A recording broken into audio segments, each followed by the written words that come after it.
Rockstar made a racing game. It was called Midnight Club. It launched in 2000, and it was genuinely excellent. Rockstar San Diego built 4 of them, and then they stopped. Meanwhile, the other franchise at that company, the one about robbing banks and running from the police, kept quietly adding cars, kept adding garages, kept adding customization. And somewhere along the way, it became the most important driving game on the planet without ever calling itself one. Grand Theft Auto 5 has now shipped over 225 million copies. A huge portion of the people still loading it up in 2026 are not there for the story. They are there because Los Santos is the best place anyone has ever built to drive a car. Not the most accurate, not the fastest, the best. And I don't think that happened because Rockstar made a better racing game than Criterion or Turn 10 or Black Box. I think it happened because they stopped trying to make one at all. Racing games build roads. GTA built somewhere worth driving to. Now, the obvious objection: racing games have open worlds. Need for Speed Underground 2 gave you Bayview in 2004. Midnight Club 3 gave you 3 cities in 2005. Test Drive Unlimited put an entire Hawaiian island in your hands in 2006. Burnout Paradise, Forza Horizon, The Crew. This has been done repeatedly and sometimes brilliantly. But look at what those maps actually are. You drive to a marker. The world holds its breath. A menu appears and a countdown starts. And for the next 2 minutes, you are on a closed loop with defined edges. Then you win or lose, the menu comes back, and you drive to the next marker. The map is a lobby. Everything between the events is transit. Burnout Paradise came closest to solving this, and it deserves credit, because starting a race by pulling up at a traffic light meant the city and the competition were the same object. But even then, you were choosing from a fixed list of things Criterion had already decided you could do. The freedom was inside a container. In almost every racing game, the world is neutral. Traffic exists to be dodged. Barriers exist to be clipped. If you take a Forza Horizon car and drive it through a barn at 180 miles an hour, the barn explodes into confetti and you get points. Nothing is lost. Nothing follows you. That is freedom without weight, and plenty of people prefer it. Horizon is a better game for the pure act of driving than GTA will ever be. And if you just want to hold a slide through a Cotswolds corner at sunset, nothing Rockstar has made comes close. But in GTA, the world has opinions about you. Traffic has its own logic and its own errands. Pedestrians panic and run into the road at exactly the wrong moment.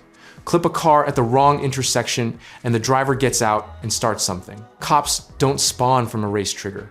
They see you. And once they see you, the entire city rearranges itself around that fact. Crash in a racing game and you lose a lap. Crash in GTA and you are standing on a sidewalk in Strawberry with a wrecked Sultan behind you and somebody already dialing. The car mattered because losing it cost you something. There's also a design accident buried in here that I don't think gets talked about enough. Racing maps are drawn for cars. Wide corners, generous runoff, clean sight lines, roads that flow because a level designer wanted them to flow. Los Santos was drawn for a game where you might be driving or walking or shooting or falling off a building, and that means it is full of things a racing designer would have sanded down. Dead-end alleys, parking garages with 4 levels of ramp, storm drains, curbs that will genuinely wreck you, hills that block your view of what is coming. That map is worse for racing. It is dramatically better for driving because it is full of decisions. This is the piece I think racing games consistently undervalue. Speed is not thrilling on its own. Speed is thrilling when there is something to lose. And racing games only ever put a leaderboard position on the table. Which brings us to the thing GTA does better than anything else in gaming. And I want to be completely fair to the competition here. Need for Speed Most Wanted, 2005, has the best designed police pursuit in the history of racing games.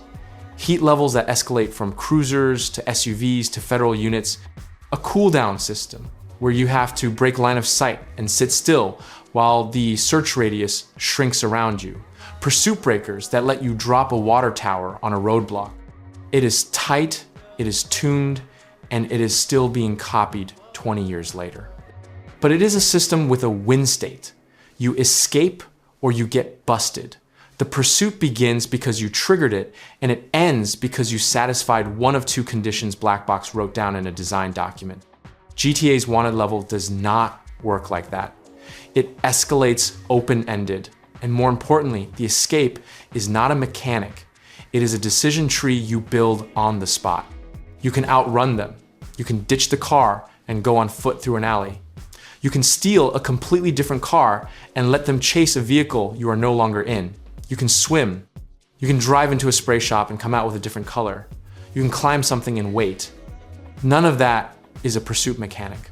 All of it is just the city being a city and the police system being smart enough to interact with it.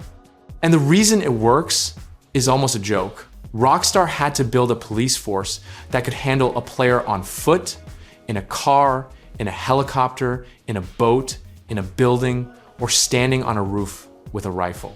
Racing game police only ever have to solve one problem, which is a car going fast in a straight line. Solve a harder problem and you get a better answer for free. That is why 5-star escapes get retold and race wins don't. Nobody has ever described a lap time to a friend. Everybody who has played this game has a story about a helicopter, a bad decision, and a canal. Here is the part that should have been impossible.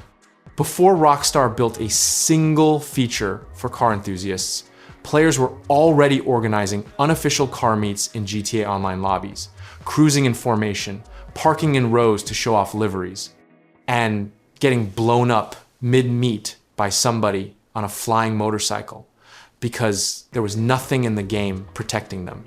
They kept doing it anyway, for years. On July 20th, 2021, Rockstar finally shipped Los Santos Tuners. The LS car meet tucked into a graffitied warehouse in Cypress Flats, with weaponized vehicles barred at the door and combat switched off inside. Rockstar did not invent the car meet. They formalized something their players had already built without permission. In a game about crime, using tools designed for something else entirely. Then it went further. Roleplay servers with traffic laws and license plates, cruise nights, livery designers with actual client lists. Communities of people who log in specifically to stand next to a parked car with the engine off and talk about it. Racing games sell you cars. GTA gave people somewhere to own one. Let me concede the obvious. GTA's handling model is not good. Gran Turismo, Assetto Corsa, and Forza Motorsport are operating in a completely different discipline. And if the question is which game best simulates a car, Rockstar is not in the conversation and never has been. But racing is a subset of driving. It is the smallest, most controlled, most rule-bound version of it, and racing games have spent 30 years perfecting that slice while treating everything around it as scenery. GTA won the rest. The commute, the escape, the parking lot. The reason you wanted the car in the first place. Rockstar's own racing series is finished. The crime game is about to get its 7th mainline entry on November 19th, 2026, and a very large number of people are going to buy it, drive around for 40 hours, and never touch a mission. That is the whole argument. If you want the other half of this, I made a video on why GTA absorbed street racing culture so completely that Need for Speed never recovered from it. It's the companion piece to this one, and it names names. Subscribe if you want more of this.